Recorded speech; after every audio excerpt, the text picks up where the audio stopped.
We're in the last month of spring here in Finland, but it already feels like summer. Not a cloud in the sky again, and it's early 20s degrees, positive. But I'm not here to talk about that. What I am here to talk about is the issue of investment and some very, very important things that we've forgotten about as a society. So I remember the first girlfriend that I had. She always used to moan at me and say, "Oh, you're unable to defer your gratification." She was quite posh. I think her surname was Smythe. But she had a point. I think the thing that she was moaning about in particular was me buying food when I was out and about, and then rather than waiting until I got home to eat it, kids on a bike. Yeah, so rather than waiting to get home to eat it, I used to sort of eat it out on the street or in her car, and it used to drive her mad. So you might say, "Oh, well, what's that got to do with investment?" And my answer to that is plenty. Because typically that's what investment really is all about, is deferring gratification, postponing consumption, postponing pleasure for a greater long-term gain, or the hope of that anyway. That willingness to postpone short-term pleasure for a long-run gain, I think it's the hallmark of not only successful individuals but also successful societies. So I know I've said this before, but I used to be a teacher, and to do well in academic exams, particularly A-levels, there's a load of stuff you have to kind of memorise, and it takes time to do all of that. So to do well at school, you need to be able to, or be willing to, give up, maybe going to the pub or playing football, or you need to give up quite a lot of time doing pleasurable things so that you free up the time needed to do all of this rote learning and memorising. So, in a way, what the exam system does is it also favours kids who are prepared to make that sacrifice. They'll postpone short-run pleasure for long-run gain. Obviously, it varies a little bit between individuals, with some who've got better memories than others. Obviously, they have to give up less leisure time, free time. But the point remains is that the system tends to favour those who are able to or willing to postpone their gratification. Found that quite interesting. So another example would be Robinson Crusoe, right? So imagine you've got a geezer on a desert island. Initially, he's all he can eat is basically the fish that he can catch with his own hands. So one day Robinson decides that he's going to go off and make himself a net. Going to go and get some, I don't know, banana leaves or something like that. Doesn't matter. Anyway, takes him a day to do it. So during that day, obviously, whilst he's making a net, he can't fish. So the day that he makes the net, he goes without fish. So he's postponing his consumption. But basically the trade-off, the payoff, is that once he's actually constructed the net, what economists would call capital, he's then able to permanently increase his standard of living. It will take him far less time to catch far more fish. So this is an example of what an economist would call investment. So Robinson was prepared to forgo consumption in the short run in return for a long run gain, extra fish that he was now able to catch as a result of the capital he created via his decision to postpone consumption. So investment often involves a reduction in your short run living standards. It also requires a long-termist mindset. So the other night I was watching, it was a Champions League, Paris Saint-Germain versus Real Madrid, and whilst I was at the end of the game, I was marvelling at the Bernabeu, the Real Madrid stadium, and it quite clearly had been modernised. Something spent an awful lot of money doing it up, and it looked absolutely fantastic. And then I thought about, Manchester United not so long ago. Man United were able to compete against the likes of Real Madrid and Bayern Munich. But the thing with Manchester United is that they didn't invest. They've not invested for a very, very long time. The owners have sat on their club's laurels on their behalf. They've not invested. And the thing about that is that when you fail to invest, you don't just stand still. You actually move backwards, and there's two reasons for that. First of all, the capital that you've got will start to wear out. That wear and tear accountants call depreciation. And if you think about Man United, the stadium, Old Trafford, it's got a leaky roof and a lot of the seats are broken. So, and then the other thing as well is that whilst you're standing still, your rivals are almost certainly moving forward. They're investing, maybe better training facilities, and they're leaving you behind in their wake. So this is another thing that I think I would actually say well, I'll just say, I know it'll upset some people, but Britain basically, a chronic underinvestment problem, both from the government, they care about you, and then also, what the government prefers to do with your taxes is rather than invest it, they use it to fight wars or, to coerce you into biomedical fascism. But, again, for the normie doomsters, it's like they can't envisage another system apart from changing the deck chairs on the Titanic, changing the politicians in the big government model, and then thinking that that's going to change things. It won't. And then also private businesses. A lot of private businesses in the UK, they don't invest enough. They pay too much out in shareholders. Rather than reinvesting profit to create a bigger, better business, what happens is that the profits are just consumed via dividends that are just enjoyed by the shareholders. So whose fault is that? Well, it's very easy to point the finger. This is, another reoccurring theme for me on my channel. It's very, very easy for people to point the finger at other people and blame other people for the predicament that they find themselves in. But, it's our own fault. It's our own kind of short-termist culture that has created this phenomenon. Another example would be looking after yourself physically. So, again, it's you've got a choice as an individual. You can either spend time educating yourself about a good diet, or a healthy diet. But the thing with doing that is that takes time, doesn't it? Time that could be spent watching X Factor. And it might not be easy to find out the information. So again, this begs the question, doesn't it? Are you prepared to postpone your gratification? Are you prepared to give something up in the short run for a long-term gain?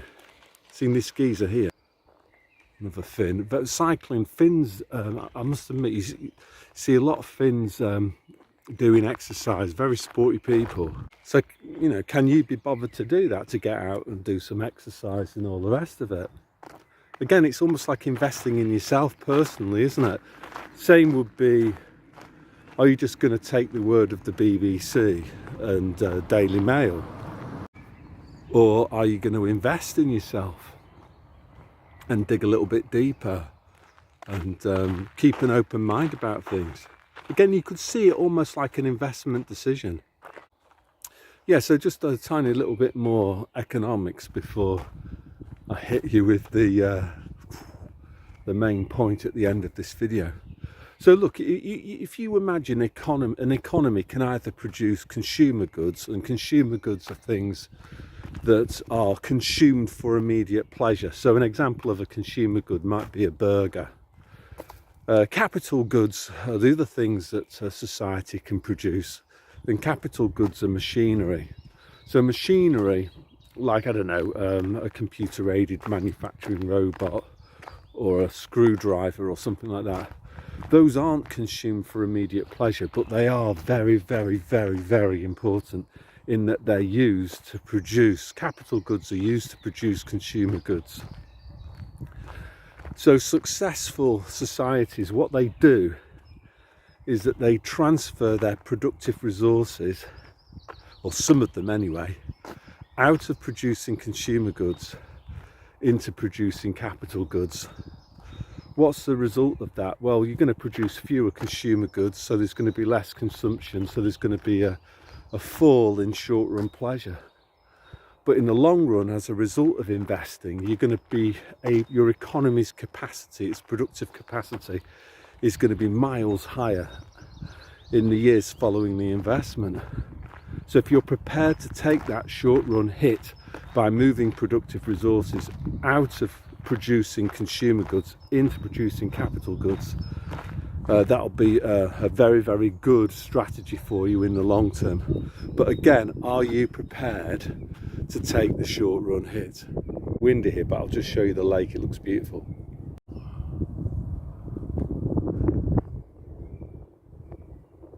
To be honest with you, there's nowhere else I'd want to spend the summer than here. We're already into, you know, I know you've had these northern lights, or they didn't look like northern lights to me anyway, but over here in Finland I didn't see them because it's daylight now for practically 24 hours a day, so there is no dark to see these, what do they call it? There's like some harp or something like that. So yeah, successful countries then, they have this long-termist mentality. They are prepared to make short-run sacrifices for a long-run goal. And, you know, I think that's something that I admire amongst the Suomalainen, the Finns. And I think they've had to learn the hard way, you know, living in such a kind of harsh climate. You can't be too soft or indulgent or even just short-termist, because that'll be the end of you. So, you know, for example, in the winter time, you might have had some potatoes stored away. It might be March and you've only got your seed potatoes left.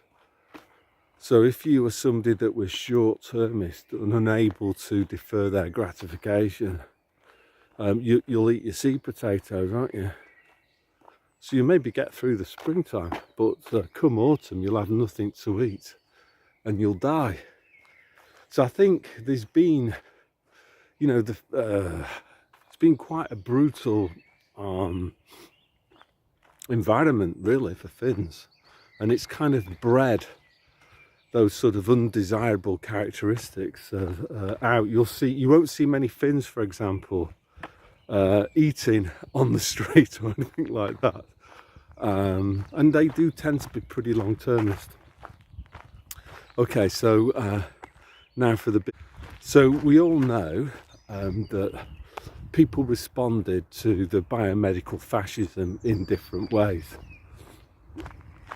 En masse, in aggregate, sadly, most people caved into the biomedical fascism.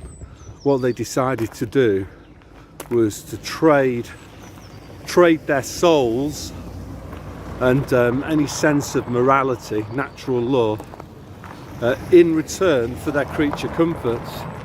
In other words, they valued their creature comforts more highly than they did morality. And why did they do that? Well, I think, again, you can look at this through short run, long run. You know, in the short term, doing the right thing would have meant giving up your job. It might have meant selling your house. You know, you might not have been able to pay your mortgage or your school fees or whatever. So that would have created a short run hit in your material living standards. And for most people, I don't know, maybe 70% of people, that was too big a price to pay. They weren't prepared to pay that short run price. So that was too much for them to give up. They probably sensed that what they were doing was wrong. You know, they must have known about elderly people being isolated, kids being deprived of important periods in their life, and people losing their jobs as a result of the biomedical fascism that their cooperation with the regime enabled. But they didn't care about that. What they did care about was being able to go on holiday, to go on their skiing holiday in Chamonix. That was too much for them to give up. They cared too much about their leasehold BMW and their mortgaged house. Didn't want to move to a smaller one. Too much for them to give up. They didn't want to be the odd one out around the water cooler. You know, have you been to the Britney Spears concert? No, they didn't want to say no. They wanted to say yes, because they were afraid of not fitting in. You know, and that was too much for them. You know, not fitting in was like too much for them to give up. So they went along with things that they shouldn't have gone along with. Digression. Apparently a Brit lives in this house, and look, he's got a flagpole. Most houses have got flagpoles. Ours has got a flagpole. Fly the Finnish flag, or the flag of Satakunta. This bloke's got a skull and crossbones. How to impress your neighbours. How to win friends and influence. Not. So at the beginning of the video, you know, I talked about school kids who, you know, they weren't prepared to take the short run hit in their quality of life to do the studying needed, you know, to play the game and do well in exams and stuff. You know, and what did they give up? They gave up, I don't know, middle class qualifications and all the rest of it. Now, if we look at this situation, people that complied with the Soviet Union, what have they given up? Well, this is where it comes in, you see. It's all about short run, long run. You know, they were overvaluing the short run benefits associated with compliance, but like the dotty student, completely ignoring the catastrophic, or it can be catastrophic, depends on what you want to do, long run consequences. So in this case, you know, they've sold their souls, basically. Let's cut to the chase. They've sold their souls by complying with things that they should never have complied, taking the easy way out for short run gain. What they've given up is their soul. When they're, and obviously in many cases, you know, to fit in, they went to the Britney Spears. They were really afraid of not fitting in, and that fear caused them to go and see Britney Spears. And many of them have been now physically Donald ducked as a result of that. So, you know, it's not as if it's just, I don't know, let's just say it, eternal hellfire. You know, these people will be burning in hell for all eternity for complying with the Soviet Union. It's also their time here. In all probability, for many of them, it'll be reduced, won't it? Or it has already been reduced. So,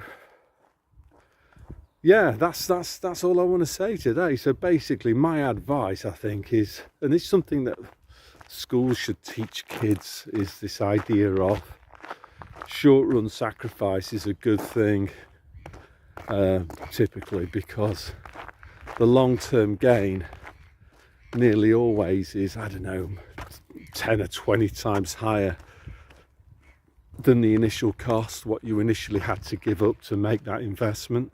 And it's something that we've missed out on. And it's, I don't know, the other thing that I would say too is, what type of person is unable to make short-run sacrifices or unwilling to make short-run sacrifices? You know, and again, what I would say, and this might sound a bit brutal, but somebody who's childish, somebody who's immature. You know, so at the time that I knew this girl, you know, when I was eating on the street and whatever, unable to defer my gratification, I think I'd have to conclude that she had a very good point. And I needed to learn that it's a good idea to defer gratification. You know, jam today or more jam tomorrow. I recommend that you should make sacrifices and go for the jam tomorrow rather than the jam today. Anyway, that's all I want to say today, so God bless.